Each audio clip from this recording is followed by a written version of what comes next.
Tanya Bigelow here, and the word of the day is obdurate.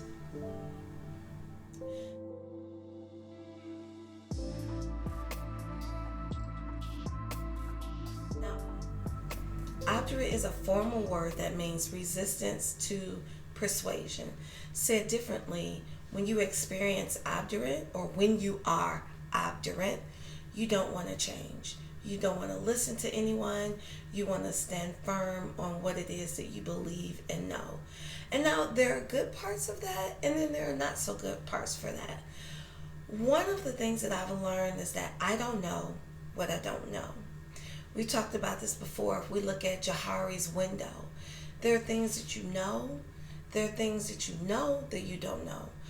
But then there is a great window of ideas and thoughts that you don't even know that you know.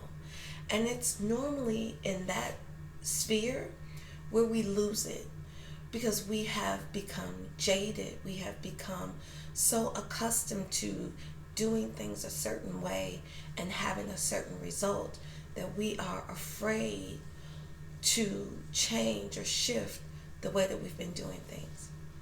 Now, you may have heard this story before, but there was an older man. He lived in a house. He was by himself. It was just him and his dog. And every day, he was retired, so early morning he would go out, have a cup of coffee, and just watch the sun and just sun gaze, watch the neighbors around. He's retired. And he would stay there all day, and then in the evening he would retire into his home and sleep, and then he would repeat doing that every day. But also who would come with him on the porch is the dog. It's the dog that he's loved and had for years. And the dog would sit on the same spot every day and just howl. Ooh, ooh. And this would happen day in and day out and day in and day out. And it didn't necessarily bother the owner of the dog. And so one day the neighbor came by, and the neighbor just, was talking casually. And as the neighbor and the dog owner were talking, the dog was just yelling, howling, woo, woo. And the neighbor finally asked, well, what's wrong with the dog? Why does the dog yell and howl all the time? And the owner of the dog said, oh, he's sitting on a nail. And the neighbor says, well, why is he sitting on a nail? Why does he continue to do it every day, day in and day out? And the dog owner just said really, really calmly as he took a sip of his coffee, he said, I guess it doesn't hurt enough. And I want to ask you, in your life, where are you experiencing pain? Where are you uncomfortable? And what will it take for you to shift, for you to move, for you to stop being so stubborn, for you to stop operating in an obstinate way? What will help you to stop being stiff-necked so you can learn how to shift and change? Because what I've heard is insanity is doing the same thing repeatedly, hoping and expecting for a different result. What are you looking to change? What do you want that change to look like?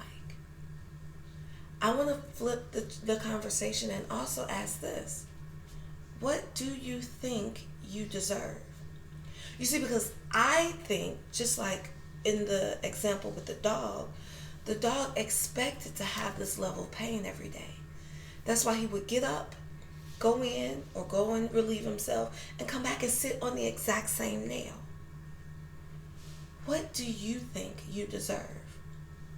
Because when you fight for your limitations, at some place you believe you deserve them deep down inside. You don't want to, consciously, those are not things that you want. However, you don't know how to believe something different is possible for you. So how do you change that? How do you move from being implaceable to to being optimistic, to being hopeful, to experiencing something new. I have a few things that you can do. Number one, start every day with a beginner's mindset. Believe and know that you can do better and you can have better. Number two, remain open to learning and growing. For some of us, after we finish school, we stop learning. You can start learning and growing the moment you choose. Number three, soften your self-talk. Listen, we can talk a week about the self-talk and the impact it has on our lives. Soften, change the words you say to you. Number four, face your fears.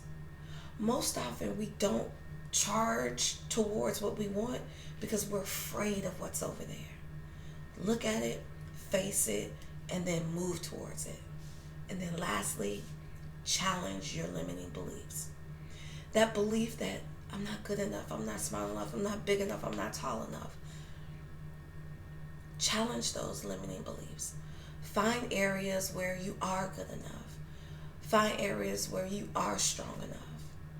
And challenge that and allow that mindset to overcome every other element of your life, every other area of your life. Allow that to be your new way of thinking.